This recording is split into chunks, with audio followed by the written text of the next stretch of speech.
Thank you all for joining us this afternoon. Today we're releasing the body-worn camera footage and 911 audio calls from the tragic shooting of Walter Wallace Jr. This is one important step in our commitment to helping us reach a speedy and transparent resolution for Mr. Wallace's family. While this is a crucial piece, please know that this is not the final step in that process. We ask for everyone's patience as the full investigations are undertaken. Investigations that are done right take time, and everyone involved are cooperating fully to help move this process forward as quickly as possible. As we work to be fully transparent about the events leading up to Mr. Wallace's death, I ask all of us to work together to ensure this moment does not lead to further division in our communities. We understand that the materials released today will be very painful. It will elicit anger, rage, distress, evoke more questions, and rightfully so. The video footage contains graphic and violent images and may be intense and traumatic for some to watch. But greater transparency is necessary in making meaningful changes in our city and to keep our offices, institutions, and departments accountable. But nothing is solved with more destruction and harm to our communities, neighborhoods, and local businesses in the process. Please know that further vandalism and destruction will only reinforce claims by outsiders that this transparency leads to violence in the first place. We need to show that those claims are wrong, but it will require all of us working together. We know this moment is incredibly painful, given so many failures over generations to protect all of Philadelphia's residents, especially those who are black or brown. As we continue making measurable steps towards building equity, inclusivity, and public safety in our city, releasing this footage is a step, but also an indication of this failure. Seeing another life tragically lost yet again to police violence can make many of us question whether anything has changed or whether anything will ever change. But this is why we are releasing this footage, because things have to change, and they are changing. And it starts with our willingness to be transparent and hold ourselves accountable. Together we can show that shining a light on this issue will in fact usher in a new day that brings us greater trust, healing, and peace in our city and within our communities. The stakes are very high, and the world is watching. With this release, the world will see we are engaging in an open process, a process that acknowledges the harm our actions have caused, a process that helps our communities begin to recover and heal through this process. It is essential to be aware of the significant impact trauma has on the well-being of our residents and the community as a whole.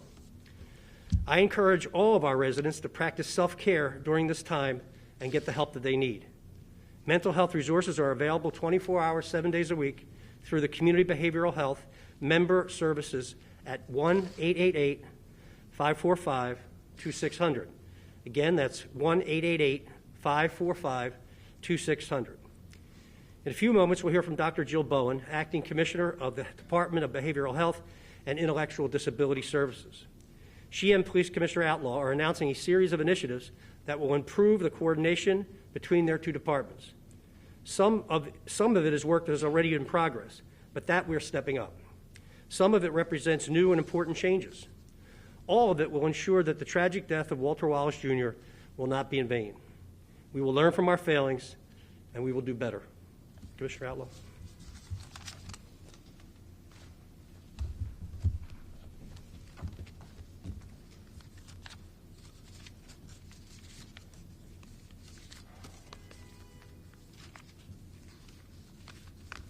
Good afternoon. Without a doubt, the past 9 days have been very difficult for all Philadelphians. As police officers, the use of deadly force is unequivocally one of the most difficult decisions we may have to make in our careers. It is a decision that is not taken lightly due to the instantaneous and long-lasting effects of such actions and the ripple effect that the loss of life has on those directly and indirectly linked to the event. Many of you have questions about what transpired during the October 26th shooting incident, which is why we are here today. To be quite honest, though, I will not be able to answer many of your questions because the incident is still active through 2 concurrent investigations, the DA's office, and our own internal affairs unit. There are laws, policies, and procedures that must be adhered to in order to ensure that a fair and comprehensive investigation is conducted. With that said, in keeping with our joint effort with the Mayor's Office to increase transparency with our internal investigations, we have decided to release body camera footage of last week's incident.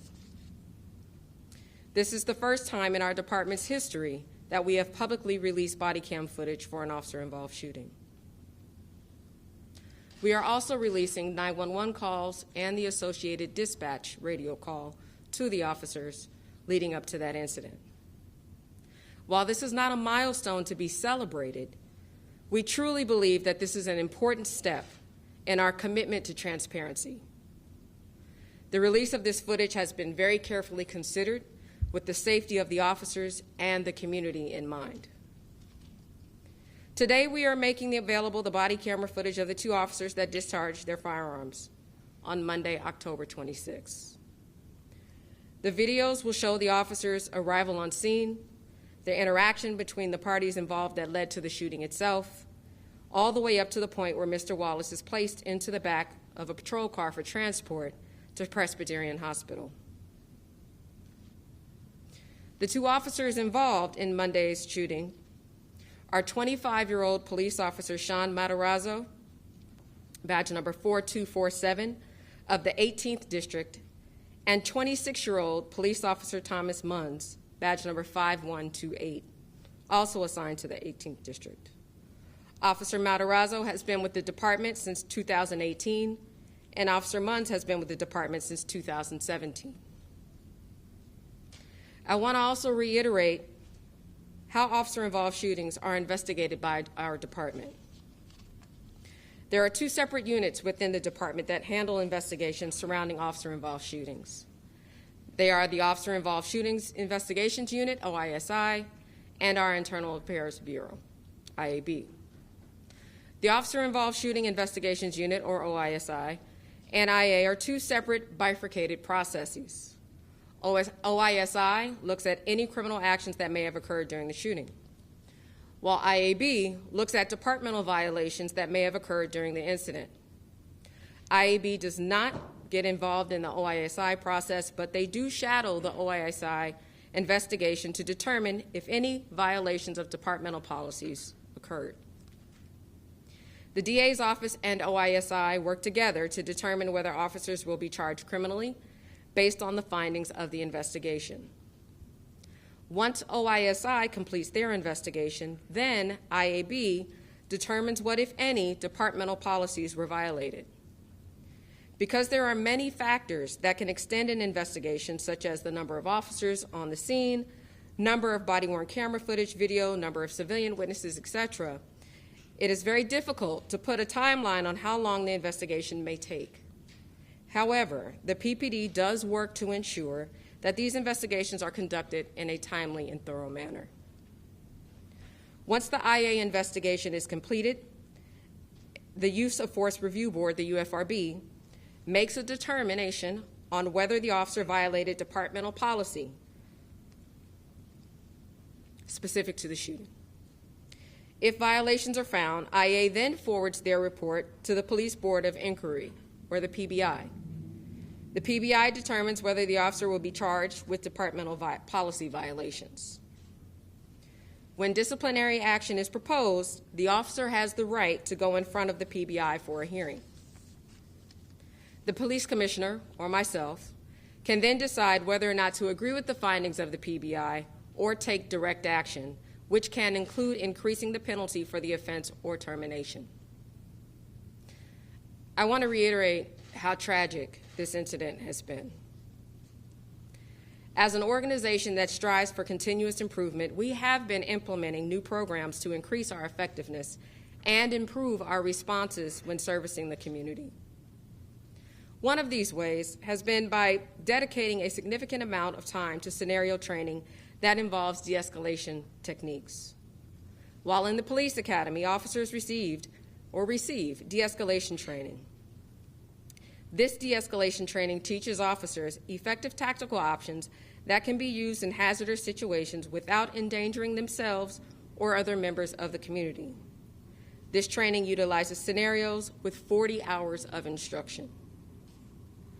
In addition to the 40 hours of training, using tactical de-escalation techniques during varying scenarios, recruit officers also receive 16 hours of tactical de-escalation training specific to vehicle investigations or vehicle stops. Additionally, the PPD has been working on continuous improvement through a joint effort with the Department of Behavioral Health. In 2007, we implemented the Crisis Intervention Team, or the CIT program. On September 28th of this year, we began working with the Department of Behavioral Health, or DBH, to develop a mechanism to better identify crisis calls that are received through 911, not just mental health calls to our existing resources, which are our 3,100 CIT officers in the field. In October of 2020, the city announced the first step to begin building out its 911 triage and co-responder program, which is designed to connect residents experiencing behavioral health crises to the timely support that they need. In this model, a behavioral health specialist from the Department of Behavioral Health and Intellectual Disability Services, or DBH-IDS, is embedded into police radio. This was done for the first time in the department's history. Under the new program, when behavioral health crises calls come into dispatch from police radio, embedded clinical staff will work alongside dispatchers to determine the most appropriate response for these calls. Once established, the triage desk will also take calls from patrol and other district officers when they encounter a situation in the community that requires behavioral health intervention. We've talked before about the implicit bias training that the department is bringing. I think it's also very important. In addition to the implicit bias training, we're also bringing something called ABLE. It's active bystandership for law enforcement.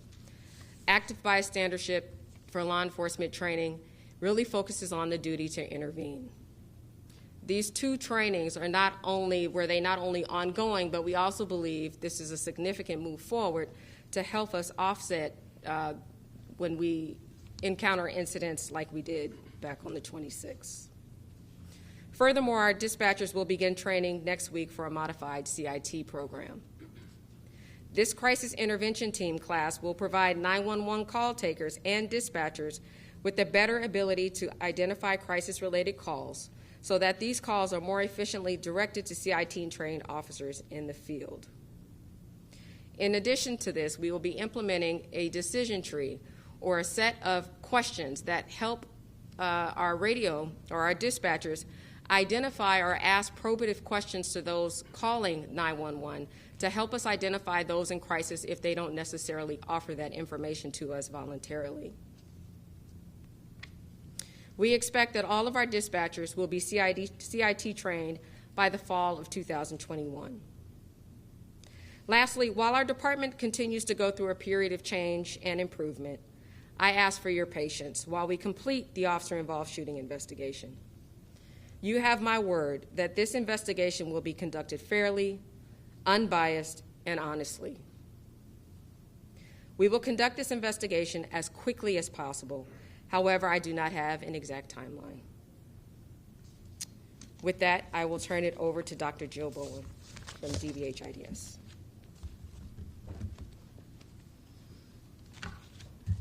Thank you, Commissioner Outlaw. Good afternoon. The City of Philadelphia Department of Behavioral Health and Intellectual Disability Services shares in the sadness and grief that has swept our city.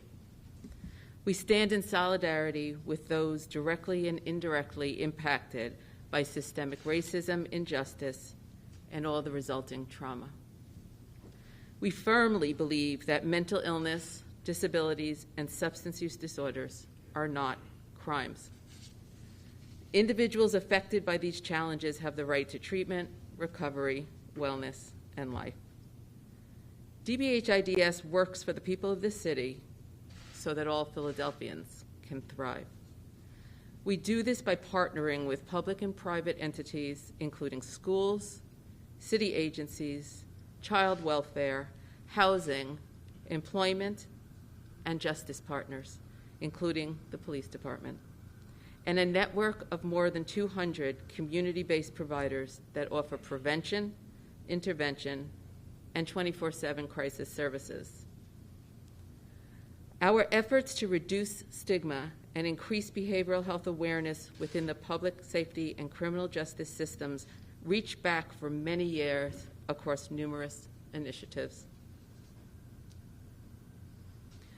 You'll hear some of the initiatives that Commissioner Outlaw shared with you. You'll hear them from our perspective as well. That's what collaboration is.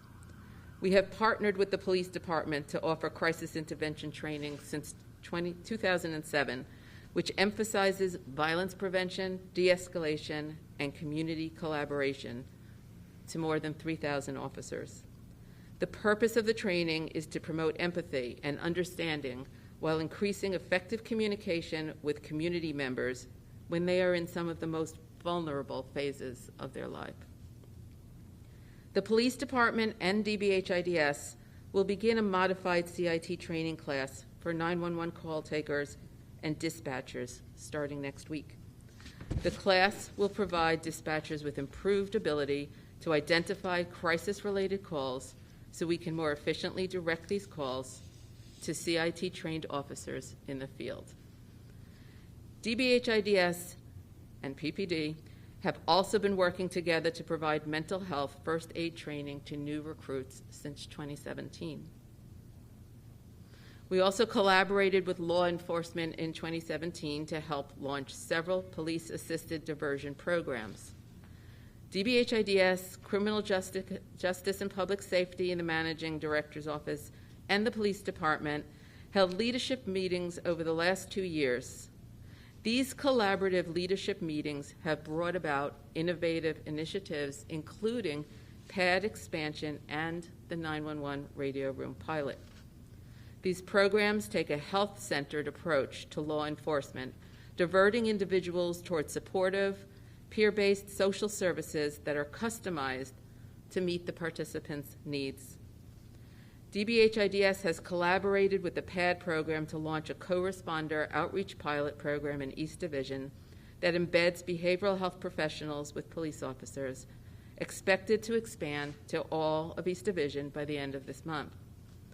Behavioral health specialists respond in tandem with police to proactively engage individuals in the community to address quality of life-related concerns by offering connections to services and supports, including harm reduction services and facilitating health-centered outcomes.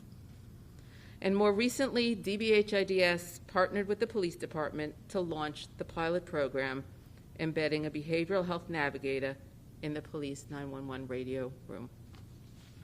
Since late September, a DBHIDS Behavioral Health Navigator has been stationed with staff in the radio room to learn about the types of calls received, gathering information to refine the model, determine the amount and type of support needed, assist in the development of a curriculum for training, and help in the development of a script to support identification of behavioral health issues.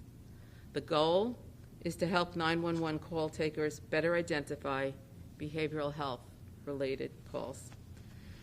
By January 2021, the innovative program is expected to move to a second pilot phase that will include intentional dispatch of crisis co-response teams. CIT officers will partner with civilian mental health experts to jointly respond to calls identified by police radio.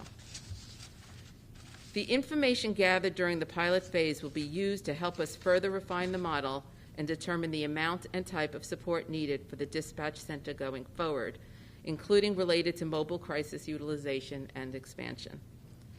DBHIDS also has an existing protocol between the police department's 911 radio room and the 24/7 Philadelphia crisis line at DBHIDS.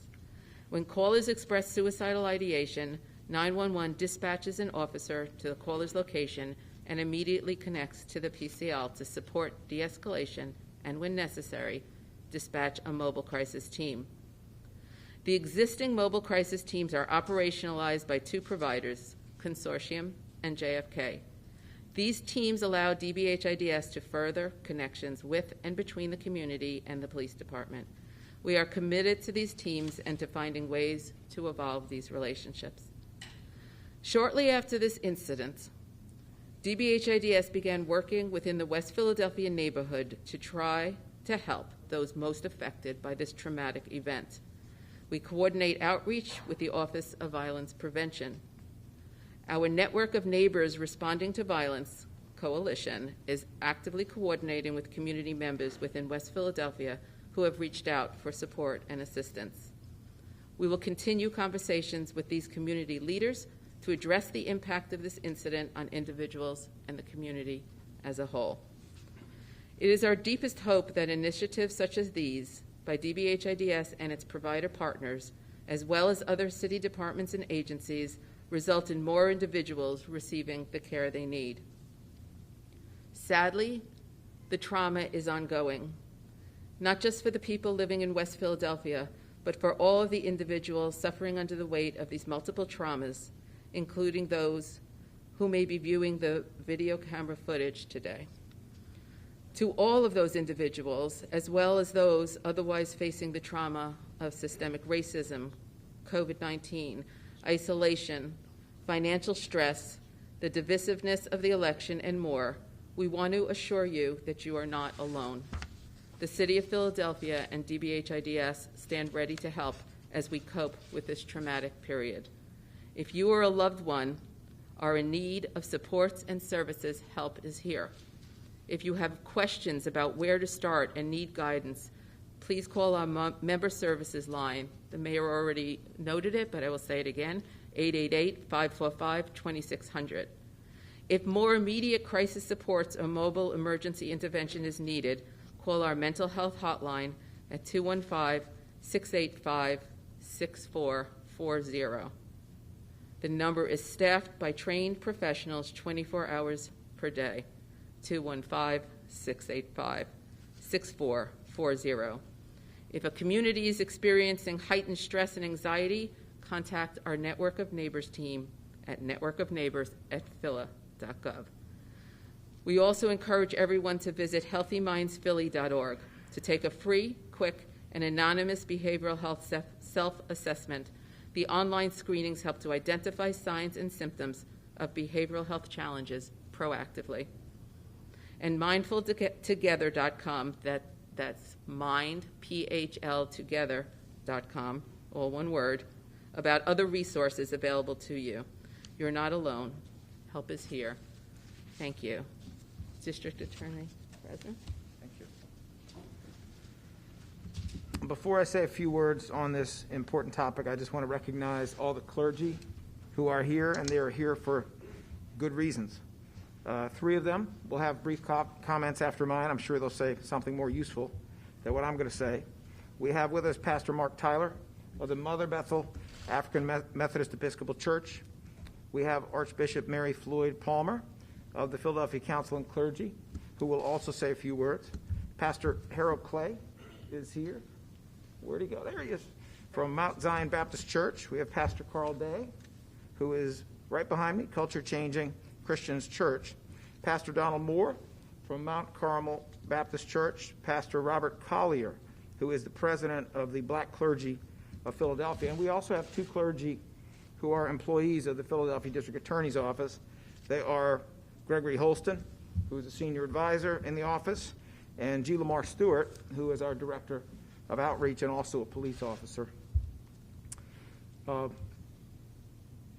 If I may, I just want to say a few words. I think it's important to understand a couple things. In some ways, maybe it's curious that we're having this conference in the middle of an election count because, as I understand it, we have more votes than at any point in the history of this country over the last 100 years at least. People give a vote. Tens of millions, maybe hundreds of millions of people give their vote, and they give it for something. And what they give it for is a government that will provide protection from pandemics, sometimes protection from foreign invasion.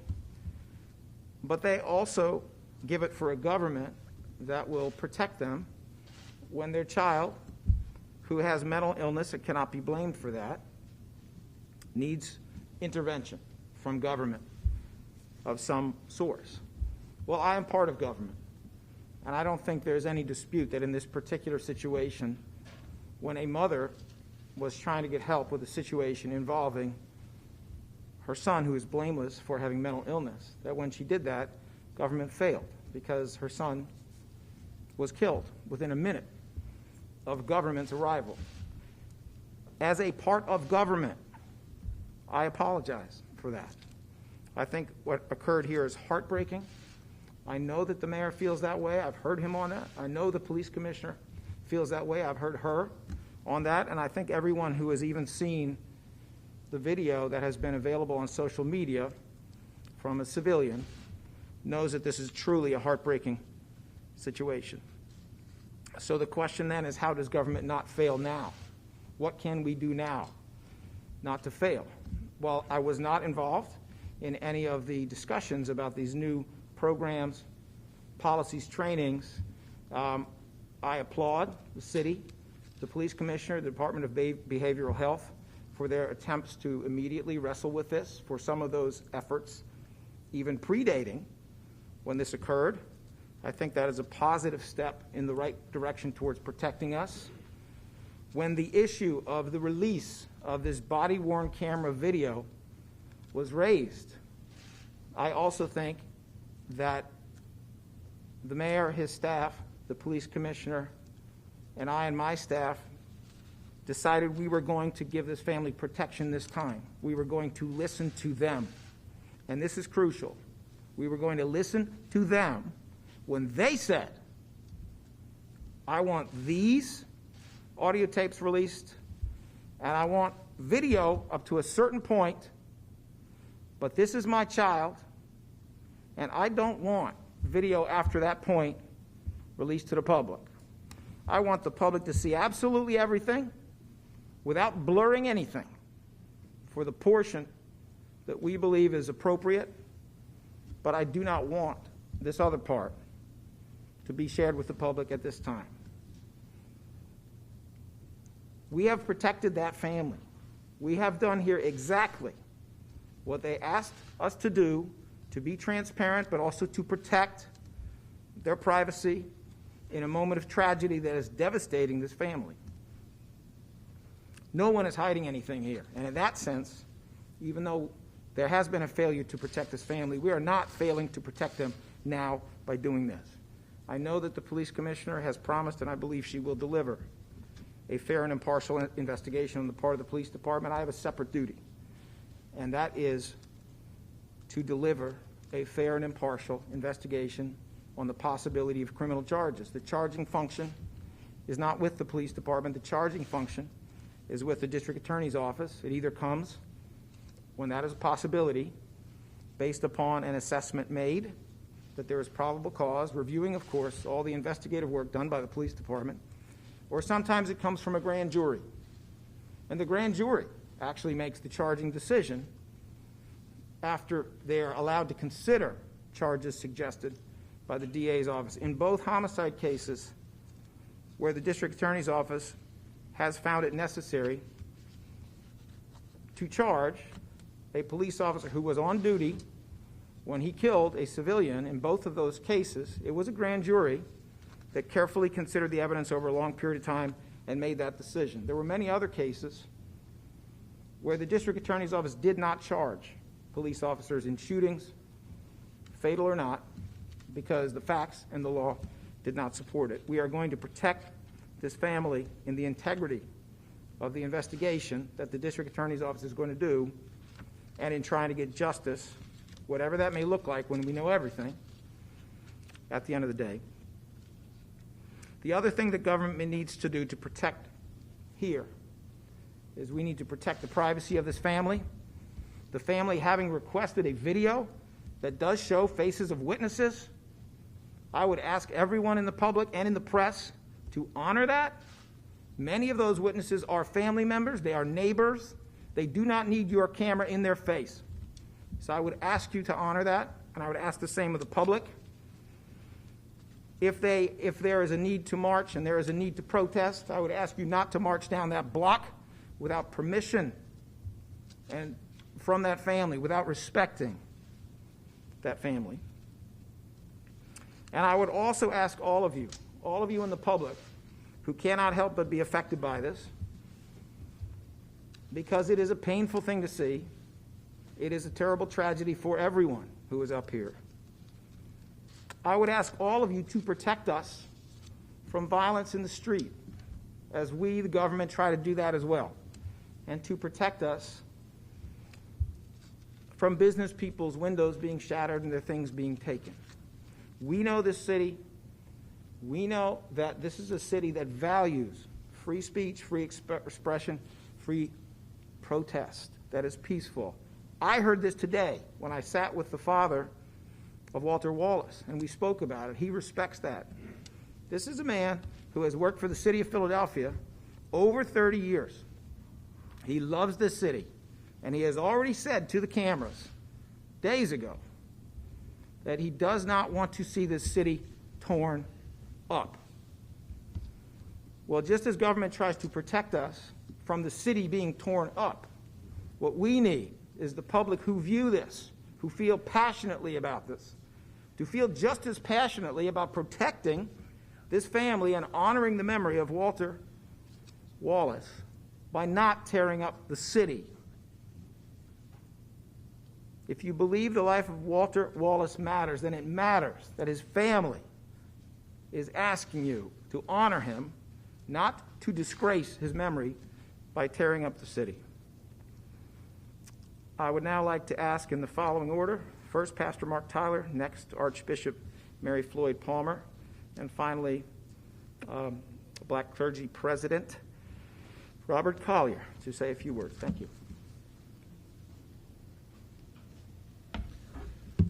Thank you, Mr. District Attorney, and I want to speak today on behalf of Power, Live Free, our effort, which is interfaith and interracial, works among other issues on police accountability.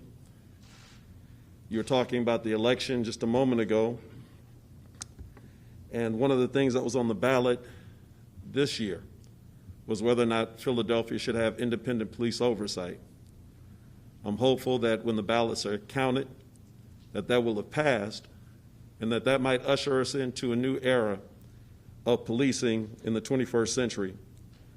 I want to echo the concerns for the family of Walter Wallace. We had a chance to meet his mother and father the night that he was killed. I want to pray for his wife, his children, his siblings. I can only imagine the kind of grief that they must be going through and the kind of agony that will accompany the release of this video that will go viral instantly. They won't be able to turn on the television or the internet, the radio. So I would certainly ask, in addition to everything else that's been said, that we might give them space so that they might heal in this moment. They've not even buried their son yet. And I think we ought to keep that in mind. But the truth is that Walter Wallace should be alive today. And I know that an investigation will happen, but I cannot help but stand here and think about the fact that 5 years ago, with several of the clergy that are standing here, we sat in a room not too far from here when the Department of Justice came to Philadelphia to report on the use of force, use of deadly force. And in that long statement with 40-some-odd findings and 90-plus recommendations, a number of things that they said then, if they had been adhered to at the time, Walter Wallace would likely be alive today. They suggested that young officers on the force should be partnered at all times with an older, more seasoned officer. I believe the video will support that if there was an older officer on the scene, that perhaps Walter Wallace would be alive today. Suggested that tasers that are not non-lethal, but they are less lethal, that if those had been in the possession of all officers at that moment, plan that I believe Commissioner Ramsey left as a 4-year plan, that the 2 officers who were not equipped with tasers, if they had adhered to what the plan said 5 years ago, Walter Wallace would be alive today. And I want to suggest to you that we need more than just implicit bias training. We need to be honest about racism and the ways in which black people and black men in particular are viewed in this country, oftentimes by law enforcement. That an encounter, even with a knife in your hand, that if you look like someone else other than a black man, you oftentimes will survive that incident. We got to talk about that, and beyond talking about it, we've got to address it. And so our hope is that we will not be satisfied with superficial changes. We're glad that the Frank Rizzo statue is gone, but we need the culture that Frank Rizzo embodied to be gone from policing in Philadelphia. We don't need to stand here again for another Walter Wallace or David Jones or Brandon Tate Brown or insert whatever name you want here. And so we're grateful that transparency is happening today. This video is hard to watch, so I want to warn you, it's very traumatizing. And for many of us, we've seen too many of them. But I believe that this is in the best interest of everyone so that we can face it.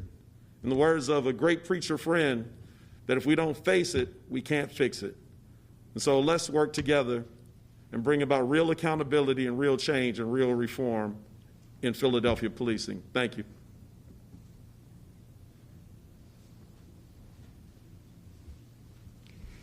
To Mr. Mayor, Madam Commissioner, elected and appointed officials, and to the host of this press conference, Mr. District Attorney, as well as my colleagues yoked to proclaim the gospel and to provide pastoral comfort and care. I am standing before you as a lifelong citizen of Philadelphia, born in the early 60s, who has gone through a myriad of leadership, not only for the police department, but for the city of Philadelphia.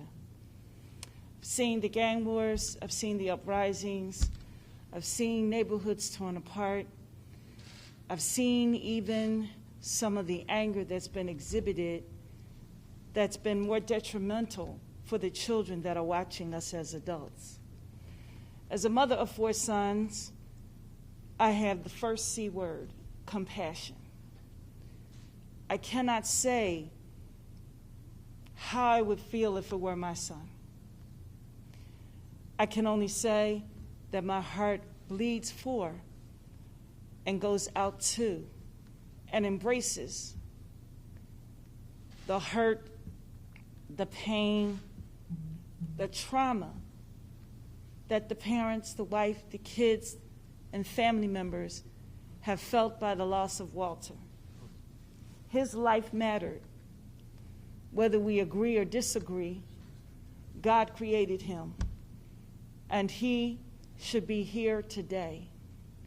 I'm also recognizing that mistakes happen, and apologies have been extended. I'm sorries, and all of those things that may be little comfort right now in the heightened of this moment. And so I'm hoping that we will do number 2. We will not only say it, but show our care. To the press and everybody else, I know that this is something folks have a tendency to grab hold on and run away with. But let's do what we can in this moment to not only show the compassion, but to exhibit the care. Because a month from now, when all of the press is gone, and all of the groups that have so much to say may dissipate, we still have to exhibit care. That's what pastors and those that are faith leaders do. And so I'm asking that we will not only do the compassion, we will be sure about our care and how we give it to everyone, but we will do number 3. We will also be cautious. It has already been expressed that this video is difficult to watch. I can't tell you personally how many times I've closed my eyes while praying and I've seen different phases of it. And I would call out to the God I know that the trauma in just viewing it would be able to ease the mind of those that will now see it There will be many that will take clip and slip and may use it to incite. But I'm calling on the citizens of Philadelphia, in a city I love, I've been in all my life. Be cautious before you act. Be careful about what you do to those who have absolutely nothing to do with this. Care about your community enough to wait until the process that is ongoing is resolved, and then give an appropriate response. So, in closing, I will ask you, please be compassionate. The family is coming to the funeral on Saturday. And if it were your family member, you would want the same level of privacy and integrity. Show some care, not to extort or to publicize for any grand reason, but caring about their feelings. And lastly, be cautious in all of your responses. God is watching. So are our children. What will they say about what you've done? Hopefully, they'll be able to say, I'm proud of what you have done. Thank you.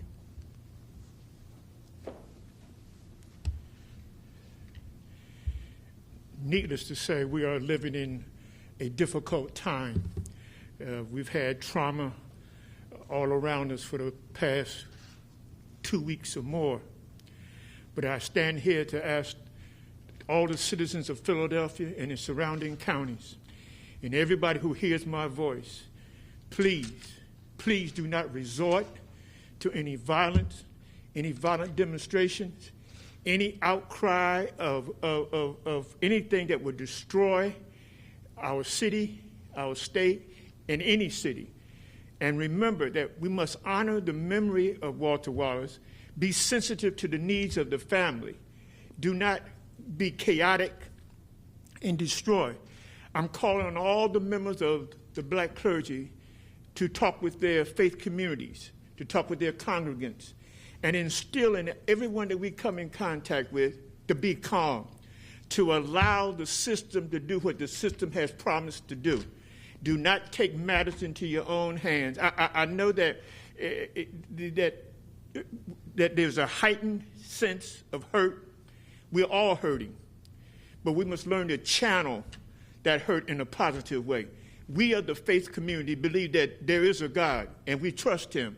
So we must trust the process, allow it to go through and do what it said it would do, and let us be what we've been called to be. Be patient, be vigilant, and watch and have each other's back. And once you have seen this video, and I know you'll be traumatized, so those of you who will need counseling, please seek it. Don't take your anger out on what you see. And as it has been said before, it's going to be repetitive. So you'll probably wake up in the middle of the night still seeing this. Don't let that cause you to do anything negative. But if you are a member of the family of God, pray that the Lord will cause you not to react in a violent manner. Save our city, save our state, and save our country. Thank you.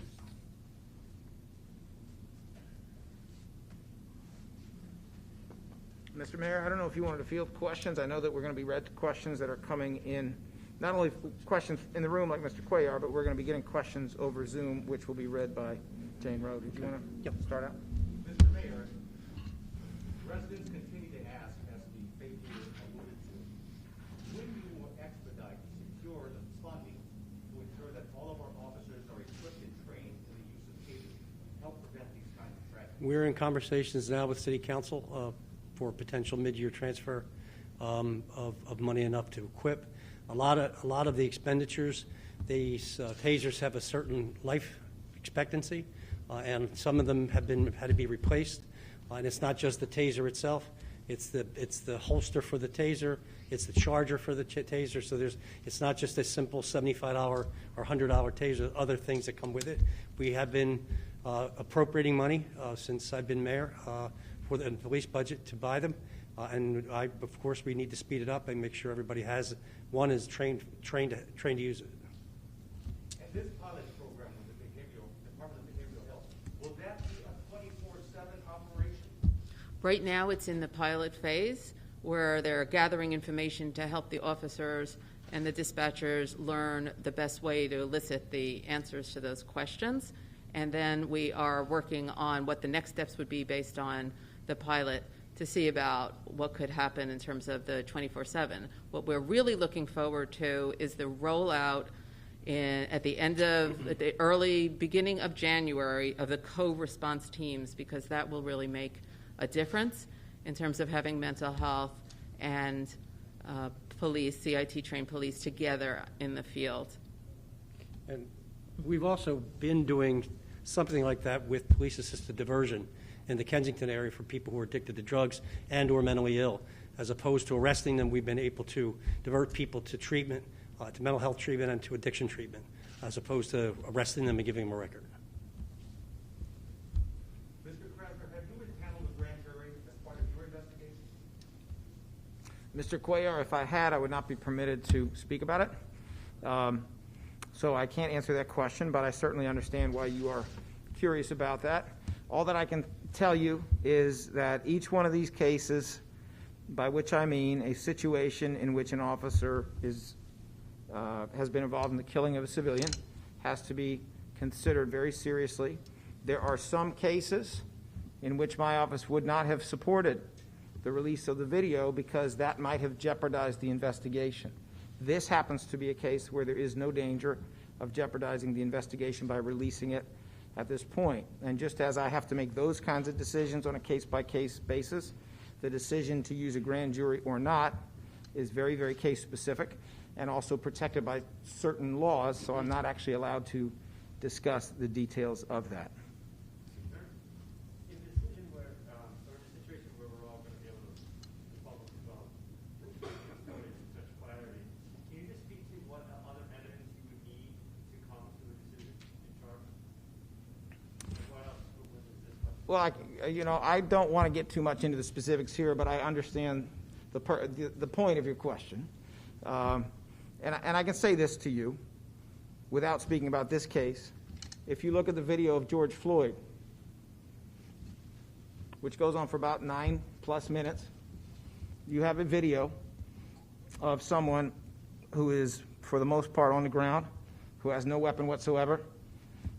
You have a ton of evidence that comes out of that video that puts a prosecutor in position to charge more quickly than you have in a situation that involves forensics, that may involve additional medical evidence that is necessary, that may involve the interviews of witnesses who have not even been spoken to by the police because, for example, they chose to call the DA's hotline instead. They didn't feel comfortable talking to police for whatever reason, and I'm not judging the police department in any way. But I think we have been pretty clear, not in our words, but in our actions and our record, that in these kinds of cases, sometimes we have to move slowly, but we are unafraid, when it is appropriate, to either refuse charges or to bring charges. That much I think I can say. Are there any other questions? The request is for the spelling the names of the officers.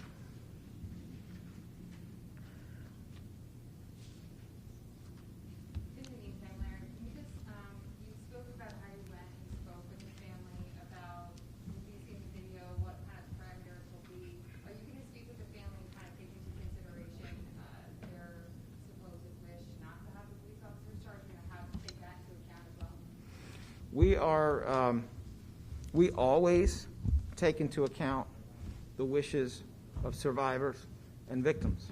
We agree with them many times. We don't agree with them all the time. Ours is a system in which victims and survivors do not get to decide whether or not criminal charges should be brought, but they should always have input, and that input should always be taken seriously for a lot of good reasons. So are we going to consider it? Absolutely. We're going to consider it.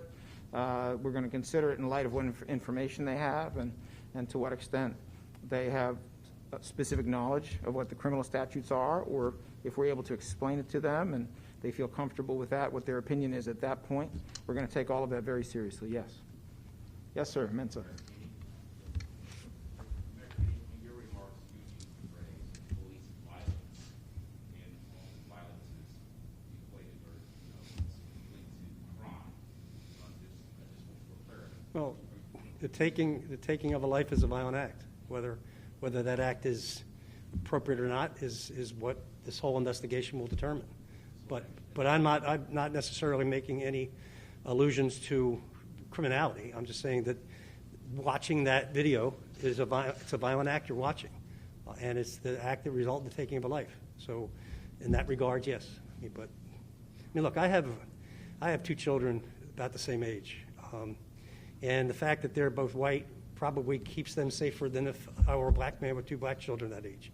And I don't understand it fully because I never lived it, but I try to understand it as best I can from what people have told me. But I can't imagine how I would even begin to handle the death of either of my children in this manner or in any manner. And I can't imagine what these parents, brothers, sisters are going through and how they're processing it. It's a very traumatic experience for them and for everyone who is involved and who's watched the video. Quick question, Mayor, or I don't know if the doctor can speak to this, but how many behavioral units are you speaking of that you have throughout the city that can respond? Do you want to take that? I don't know who can. So I have my colleague here. He's Dr. Sosamulu Shoyinka, who is the Chief Medical Officer for DBH-IDS, so we'll let him take that. Thank you. We have currently 2 adult mobile crisis teams operational in the city. Those teams are operated by JFK and the consortium. And then who assists them to go out? Is that that's the smaller function, the 911 center, and that's dispatched? Yes, those teams are dispatched by the Philadelphia Crisis Line. Are those teams 24/7? The JFK team is 24/7. The consortium team has 2 shifts at this time. I have a question for Commissioner Outlaw. Excuse me. For Commissioner President with tasers. I don't know who's not over already, but what percentage of officers currently have tasers? So approximately we have about 2,300 tasers deployed to get everyone that's working in operations with the taser. That requires about 4,500 tasers. 4,500. So we currently have 2,300, and in order for everyone in operations to have one, we'd need 4,500, 4,500. So we've made, as the upcoming year, every year we've asked for approximately $900,000 to buy additional tasers. Every year that's been approved by the council. We do have that in our upcoming budget, and we expect in the next few years, because it's basically 5 years to get everyone outfitted, and we do have plans to make that ask with each additional year. And finally, in many departments, police have other non-lethal weapons like beanbag guns, shoot somebody with The flexible batons. Mm-hmm. and also there's like the net guns, you shoot net with somebody. Any plans on expanding your non-lethal arsenal? Yes, so I've asked our training division to look into exactly that. So you're making, some folks refer to them as beanbag rounds or the flexible batons, in which it's deployed from a vessel that looks like a shotgun. A lot of departments paint it like a fluorescent color so it's not to get confused with an actual shotgun. There's also, I don't want to give free advertisement, but what you're talking about with the net, that is a product out there. I am familiar with some agencies that have piloted it. I'm familiar with some agencies that have piloted that product and have not gone forward to use it.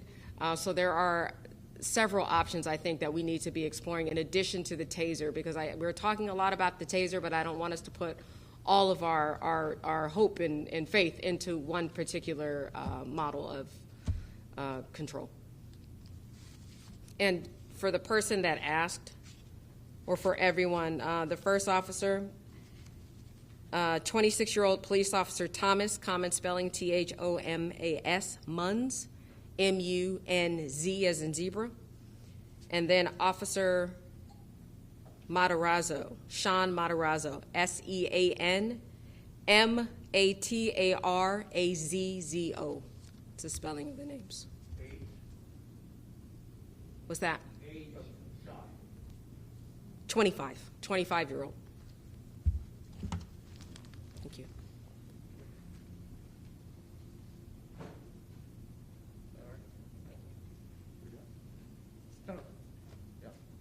All right, thank you very much.